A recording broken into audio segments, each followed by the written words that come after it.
একটা নারী পারে একটা পুরুষের জীবন সুন্দর করতে, আবার একটা নারী পারে একটা পুরুষের জীবন ধ্বংস করতে।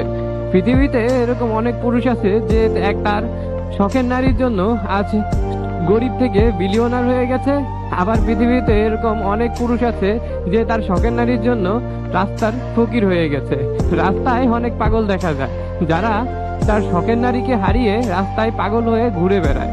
আবার রাস্তায় অনেক কাপল দেখা যায় যে তার শখের নারীকে নিয়ে বাইকে করে একসাথেই ঘোরাফেরা করে। পৃথিবীতে এরকম প্রমাণ দিতে গেলে প্রমাণের কোনো শেষ নাই। যদি প্রথমেই বলি, লায়লা মামুন, নোবেল, ক্রেজি রাইডার বাংলাদেশের অন্যতম একজন বিখ্যাত ইউটিউবার এবং কন্টেন্ট ক্রিয়েটর ছিল। বাইক রিলেটেড ভিডিও সে যেরকম বানাতো তার মতো এরকম কেউই বানাইতে পারেনি। কিন্তু আজ সেও দেখো ইউটিউব ফেসবুক থেকে কত দূরে চলে গেছে শুধু তার শখের নারীর জন্য। ভাই, পৃথিবীতে প্রতিটা পুরুষের জীবনে শান্তি নির্ভর করে একটা নারীর জন্য, আবার প্রতিটা পুরুষের জীবনে অশান্তির কারণ একটা নারী হয়ে থাকে।